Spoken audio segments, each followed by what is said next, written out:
Assalamualaikum warahmatullahi wabarakatuh. Izin memperkenalkan diri, saya Dara Nova Suci Pratama dengan NPM 201100378, kelas C semester 3, Prodi PGMI, Fakultas Tarbiyah dan Keguruan, Universitas UIN Raden Intan Bandar Lampung. Video ini dibuat guna memenuhi tugas ujian tengah semester, guna memenuhi mata kuliah Sejarah Kebudayaan Islam dengan dosen pengampu Ibu Eka Tusyana MPD. Izin menjawab pertanyaan nomor 1 mengenai apa itu pengertian sejarah, budaya, dan kebudayaan Islam, serta pentingnya mempelajari sejarah kebudayaan Islam di MI. Sejarah adalah suatu ilmu pengetahuan yang disusun atas hasil penyelidikan sebagian peristiwa yang mampu dibuktikan dengan bahan kenyataan. Sejarah diberikan arti sebagai catatan tentang warga umum manusia atau peradaban manusia yang terjadi pada watak atau sifat warga itu. Selanjutnya, pengertian budaya. Budaya atau kebudayaan berasal dari bahasa Sanskerta yaitu budaya, yang merupakan bentuk jamak dari budi. Diartikan sebagai hal-hal yang berkaitan dengan budi dan akal manusia. Yang selanjutnya, pengertian sejarah kebudayaan. Sejarah kebudayaan Islam merupakan suatu ilmu yang mempelajari hasil karya, rasa, dan cipta orang-orang Islam di masa lalu, baik dalam bentuk sosial, budaya, ekonomi, politik, dan tata kehidupan lainnya. Artinya, sesungguhnya pada kisah-kisah mereka itu terdapat pengajaran bagi orang-orang yang mempunyai akal. Selanjutnya, saya akan menjawab pertanyaan mengenai peradaban Islam di masa Bani Abbasiyah, serta perkembangan di bidang politik, pemikiran, ekonomi, ilmu pengetahuan, dan bidang seni budaya. Bani Abbasiyah adalah sekelompok orang yang memiliki keturunan dengan Nabi Muhammad melalui jalur paman Nabi yang bernama Al-Abbas bin Abdul Muthalib. Ibnu Hashim, sekelompok ini kemudian membentuk khulafah dan menggantikan dinasti Umayyah. Izin menjawab pertanyaan nomor 2, yaitu tentang keadaan bangsa Arab pra-Islam serta dakwah Nabi periode Mekah dan periode Madinah. Yang pertama, keadaan bangsa Arab pra-Islam. Masyarakat Arab sebelum Islam datang sangat tidak terkendali. Masyarakat di Arab seperti tidak memiliki aturan hidup, karena mereka melakukan hal-hal yang sangat tidak wajar dilakukan, seperti mengubur anak perempuan hidup-hidup, minum minuman keras, dan lain-lain. Maka dari itu, zaman sebelum Islam datang disebut dengan zaman kebodohan atau zaman jahiliyah. Yang kedua, dakwah Nabi Muhammad SAW di Mekah berlangsung selama 13 tahun, di mana 3 tahun pertama adalah dakwah sembunyi-sembunyi dan 10 tahun selanjutnya adalah dakwah secara terang-terangan. Dakwah sembunyi-sembunyi dilaksanakan Nabi Muhammad SAW setelah turunnya surah Al-Mudaththir ayat 1-7. Sementara dakwah terang-terangan mulai dilakukan setelah turunnya surah Al-Hijr ayat 94-95. Dan yang terakhir, dakwah Rasulullah SAW periode Madinah berlangsung selama 10 tahun, yaitu dari semenjak tanggal 12 Rabiul Awal tahun pertama Hijriah sampai dengan wafatnya Rasulullah SAW tanggal 13 Rabiul Awal tahun ke-11 Hijriah. Dalam perjalanan menuju Madinah, Nabi Muhammad SAW dan Abu Bakar singgah di sebuah tempat yang bernama Quba. Di tempat tersebut, Nabi Muhammad dan Abu Bakar mereka tinggal agak lama dan mendirikan sebuah masjid yang dinamai dengan Masjid Quba. Barulah setelah itu melanjutkan perjalanan kembali menuju ke Madinah pada hari Jumat 24 September 622 Masehi. Setibanya di Madinah, Nabi Muhammad disambut dengan gembira oleh kaum Muhajirin yang telah terlebih dahulu tiba dan juga kaum Ansor. Menjawab pertanyaan nomor 3 Tentang jelaskan secara runtut apa itu Khulafaur Rasyidin, sebutkan 4 tokoh Khulafaur Rasyidin dan serta kontribusikan dalam bidang politik, ekonomi, sosial, budaya, dan bidang ilmu pengetahuan. Khulafaur Rasyidin dapat diartikan secara harfiah sebagai para pemimpin yang mendapatkan petunjuk. 4 sahabat Rasul yang termasuk dalam Khulafaur Rasyidin, yang pertama Abu Bakar As-Siddiq, yang kedua Umar bin Khattab, yang ketiga Utsman bin Affan, dan yang terakhir Ali bin Abi Thalib. Yang pertama, Abu Bakar As-Siddiq. Khalifah Abu Bakar As-Siddiq memimpin umat Islam selama 2 tahun.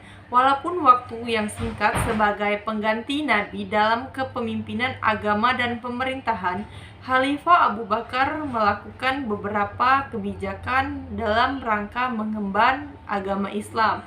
Beberapa kebijakannya antara lain, Khalifah Abu Bakar memberikan kontribusi terhadap umat Islam, yaitu memerangi kelompok pembangkang, yang kedua kodifikasi Al-Quran, dan yang terakhir perluasan wilayah Islam. Selanjutnya, Umar bin Khattab. Umar memangku jabatan khalifah dengan wasiat dari Abu Bakar, yaitu dia mulai memangku khalifah pada bulan Jumadil Akhir tahun 13 Hijriah selama menjalankan tanggung jawab sebagai khalifah. Beberapa prestasi yang telah dicapai oleh Umar bin Khattab: yang pertama, perluasan Khalifah Umar bin Khattab; yang kedua, mengatur administrasi dan keuangan pemerintahan; yang ketiga, Utsman bin Affan. Utsman bin Affan terpilih sebagai khalifah pengganti Umar bin Khattab. Khalifah Utsman bin Affan dipilih usia 70 tahun. Beliau menjadi khalifah selama 12 tahun. Selama itu, prestasi yang dicapai Utsman bin Affan: yang pertama, kodifikasi mushaf Al-Quran; yang kedua, menetapkan kalender Hijriyah; yang ketiga, renovasi Masjid Nabawi; yang keempat, pembentukan wilayah Islam; yang kelima, perluasan wilayah Islam. Selanjutnya, yang terakhir, Ali bin Abi Thalib. Sepeninggal Khalifah Utsman bin Affan dalam kondisi yang masih kacau, kaum muslimin meminta Ali bin Abi Thalib untuk menjadi khalifah, tetapi ada beberapa tokoh yang menolak usulan tersebut. Khalifah Ali bin Abi Thalib melaksanakan langkah-langkah yang dapat dianggap sebagai prestasi yang telah dicapai. Yang pertama, mengganti penjabat yang kurang cukup; yang kedua, membenahi keuangan negara atau Baitul Mal; yang terakhir, memajukan bidang ilmu bahasa dan bidang pembangunan atau membangun kota Kufah. Menjawab pertanyaan nomor 4 mengenai peradaban Islam di masa Bani Umayyah serta perkembangan di bidang politik, ekonomi, pemikiran, ilmu pengetahuan, dan seni budaya. Nama dinasti Umayyah dinisbatkan kepada Umayyah bin Abad Syam bin Abdul Manaf. Ialah salah seorang tokoh penting di tengah Quraisy pada masa jahiliyah. Ia dan pamannya Hashim bin Abdul Manaf selalu bertarung dalam memperebutkan kekuasaan dan kedudukannya. Dinasti Umayyah didirikan oleh Muawiyah dan Abu Sufyan bin Harb, di samping sebagai pendiri daulah Bani Abbas, juga sekaligus menjadi khalifah pertama. Ia memindahkan ibu kota kekuasaan Islam dari Kufah ke Damaskus. Masa pemerintahan Bani Umayyah terkenal sebagai suatu era agresif, di mana perhatian tertumpu pada usaha perluasan wilayah dan penaklukan yang terhenti sejak zaman kedua Khulafaur Rasyidin terakhir. Hanya dalam jangka waktu 90 tahun, banyak bangsa di 4 penjuru mata angin beramai-ramai masuk ke dalam kekuasaan Islam, yang meliputi tanah Spanyol, seluruh wilayah Afrika Utara, Jazirah Arab, Syria, dan Palestina, sebagian daerah Anatolia, Irak, Persia, Afghanistan, India, dan negeri-negeri yang sekarang dinamakan Turkmenistan dan Kirgistan. Meskipun kejayaan telah diraih oleh Bani Umayyah, ternyata tidak bertahan lebih lama dikarenakan kelemahan-kelemahan internal dan semakin kuatnya dari pihak luar. Yang pertama, perkembangan yang dicapai dinasti Umayyah di bidang politik. Yang pertama, memindahkan ibu kota pemerintahan Bani Umayyah dari Kufah ke Damaskus. Yang kedua, menumpas segala bentuk pemberontakan yang ada demi terciptanya stabilitas keamanan dalam negerinya. Yang ketiga, menyusun organisasi demokrasi menjadi sistem monarki. Selanjutnya yang kedua, perkembangan ilmu pengetahuan di masa Kekhalifahan Umayyah. Keluarga khalifah dan pemerintahannya menaruh perhatian besar terhadap ilmu pengetahuan. Sejumlah bidang ilmu berkembang pesat seperti seni rupa yang dibuktikan dengan pahatan-pahatan seni ukir dan lukisan kaligrafi dari masa tersebut.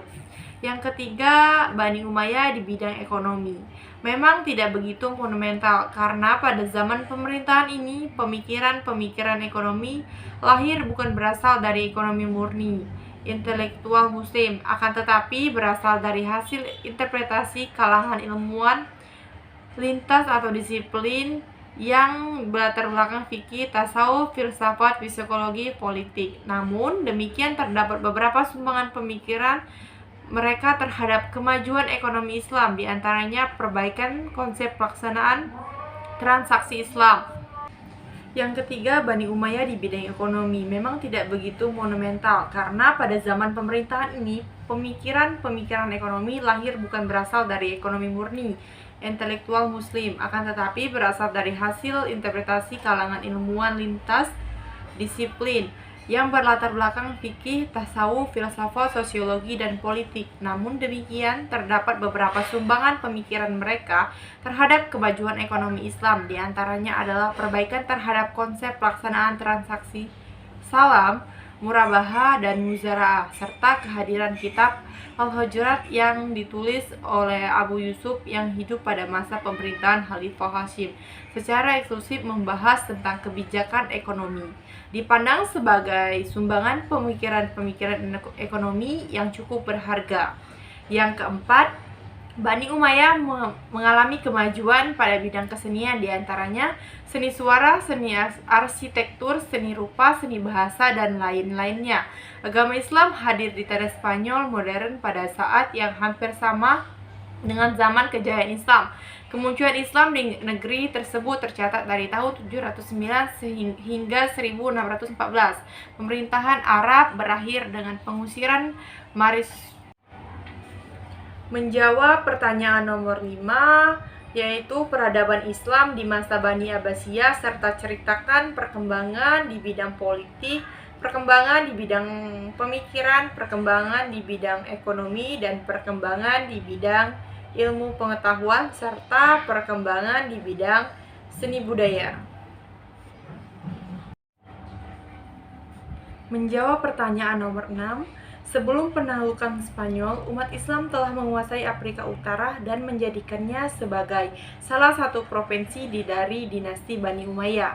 Penguasaan sepenuhnya atas Afrika Utara itu terjadi di zaman Khalifah Abdul Malik 685 sampai dengan 750 Masehi. Khalifah Abdul Malik mengangkat Hasan bin Numan al-Ghassani menjadi gubernur di daerah itu. Pada masa Khalifah Al-Walid, Hasan bin Numan sudah digantikan oleh Musa Ibnu Nasir. Di zaman Al-Walid itu, Musa Ibnu Nasir memperluas wilayah kekuasaannya dengan menduduki Aljazair dan Maroko. Selain itu, ia juga menyempurnakan penaklukan ke daerah-daerah bekas kekuasaan bangsa barbar di pegunungan-pegunungan. Proses masuknya kekuasaan Islam di Spanyol dengan 4 periode. Yang pertama, pada periode pertama 711 sampai 715 Masehi, kedua 755 sampai dengan proses masuknya kekuasaan Islam di Spanyol dengan 4 periode. Periode pertama 711 sampai 755, kedua 755 sampai 1912, ketiga 912 sampai 1013, 1013 sampai 1098. Perkembangan bidang ekonomi yang pertama yaitu perkembangan baru Spanyol juga didukung oleh kemakmuran ekonomi pada abad ke-9 dan abad ke-10. Perkenalan dengan pertanian irigasi yang didasarkan pada pola-pola negeri timur mengantarkan pada pembudidayaan sejumlah tanaman pertanian yang dapat diperjualbelikan meliputi buah, ceri, apel, buah delima, pohon ara, buah kurma, tebu, pisang, kapas, rami, dan sutra. Beberapa kota seperti Sheffield dan Cordova mengalami kemakmuran lantaran melimpahnya produksi pertanian dan perdagangan internasional. Alibas dan Khotimah. Kedua, perkembangan di bidang ilmu pengetahuan, yaitu meliputi pertama filsafat, kedua sains, ketiga fikih, keempat musik, dan terakhir kesenian. Kemudian yang terakhir, perkembangan di bidang seni budaya, yaitu arsitek, Cordova, dan Granada.